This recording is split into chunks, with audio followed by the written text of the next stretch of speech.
Tom Izzo and John Calipari, two of the big dogs in the sport, have announced a home and home series starting this year. The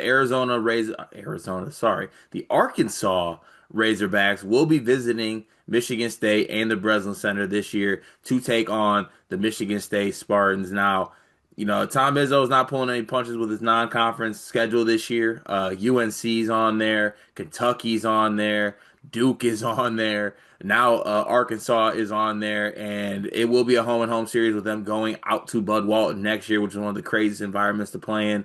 But Riley, I'll throw it to you.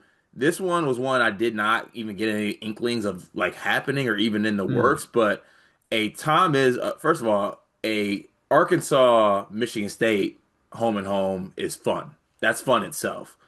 Add in the fact that it's a Tom Izzo and Coach Cal home and home, that makes it just an absolute banger. Am I right?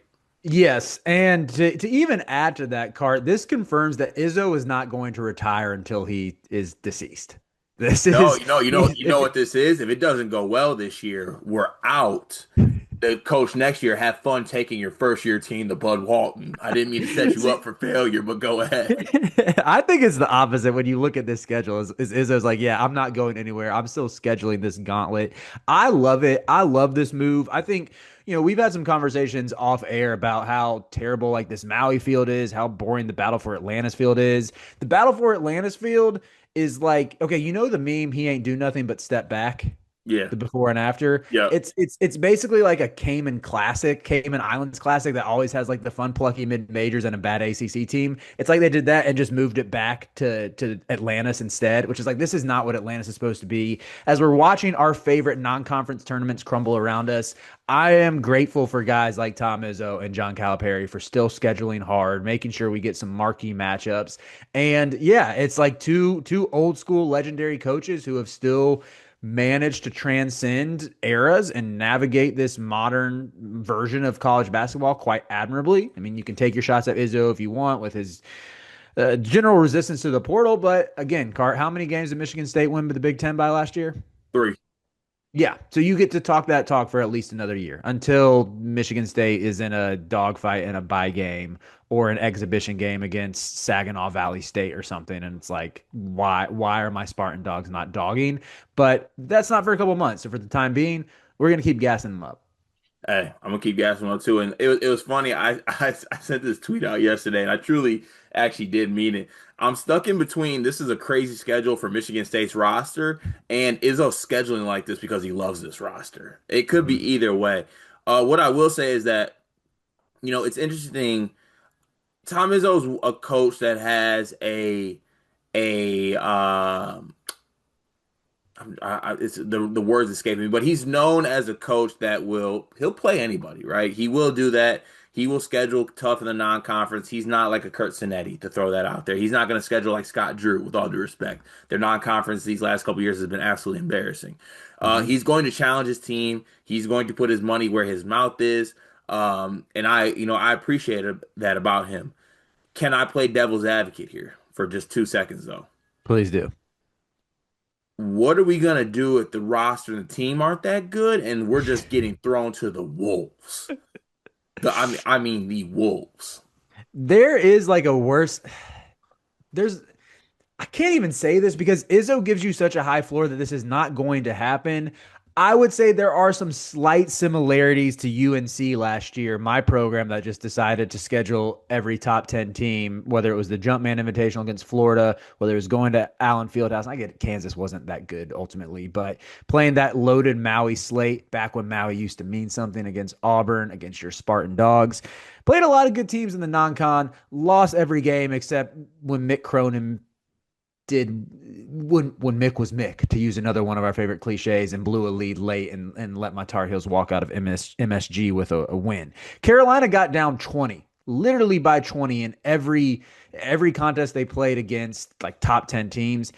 I can't see Michigan State going down by that many in some of these matchups, but I do think there is a world where like the bulk of these games end up in double digit losses. Like if Jeremy Fears is not ready to go, if he is not rim pressure, above the basket finisher, floor general type with an improved jumper. If Trey Fort looks like a every other SoCon transfer, if Cohen Carr doesn't take the next step forward, if Kerr Tang can't get on the floor or underachieves, then yeah, you're looking at a world where Michigan State might just go over in all these games and Yeah. maybe lose some in embarrassing fashion. Right. And look, I think it's a tough stretch. Those four teams that I named, I think it's Kentucky, UNC, Duke, Arkansas. Those are like the four big ones.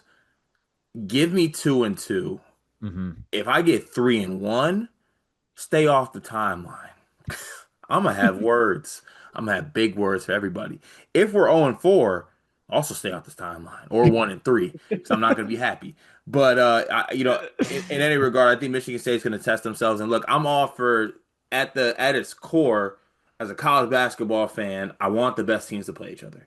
So do it, and I want the best teams to play each other in this type of setting. Like, yeah, the Mm-hmm. neutral sites are cute. Everything is fun about those little tournaments.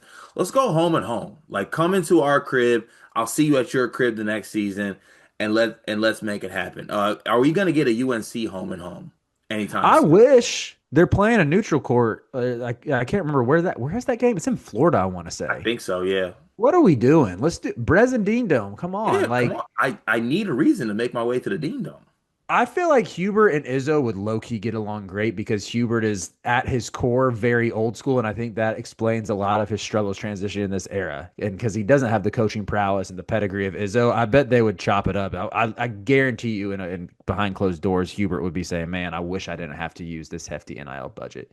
I wish I could be doing what you do, Tom, and just getting guys who play for the logo on the front of the jersey. He was just like, God, I love the way you do it, Tom. Just has Lee just in awe of him not spending money he has. Oh, I hate the times that we had. But no, very fun thing. Congrats to both these. A little underlying story here, too. So Darius Acuff, the freshman point guard for Arkansas, bucket getter, does a little bit of everything. He's a Detroit kid. He's from the area. Michigan State recruited him pretty heavy. Michigan was on him as well, but he's a Detroit kid. I'm sure this is going to be like a homecoming. This will be a homecoming game for him. I actually golf. This is wild. This is a weird connection. I golf in a league with Darius Acuff's cousin, and the very first thing that he tweeted or sent out on his IG page is, "Yup, it's smoke on the floor," and I'm like, "Oh." So this game could be a little bit spicy possibly, but I'm very interested to see it. Everybody's a dog to the floor general shows up on I, his home floor. Okay, this that might you might be like a little tongue in cheek with that, but there's some legitimate, like some what's what I'm looking for? Legitimacy. Took me a second to get there, but we got there. Some Sure. legitimacy to that. You have JFJ, who is the junior. This is his home court. This he has been practicing the flexes all summer for times like this to put the clamps on Acuff, who I know you're an Acuff guy. I'm a little more skeptical of what exactly he looks like. I think sometimes he gets a little shot happy, forces too many tough jumpers, and I do love Malik Thomas though. Malik Thomas might be a road warrior type who lights you up for 5 or 6 threes. That could happen, but I am anticipating this Fears and Acuff matchup. That's going to be the story of this one. Yeah, it's gonna be a high level game. One, it's gonna be very, very fun to watch. One, I might have to find my way to the Breast for somehow because a lot of good home games. And for sure, finding my way to that Duke game. But shout out to Tom Izzo for the schedule, and shout out to Coach Cal for this home and home. Maybe I'll make my way out to Arkansas next year and check out Bud Walton one time. Shout out to Tyson Chicken. But yeah, shout out to the guys scheduling tough games. We need that.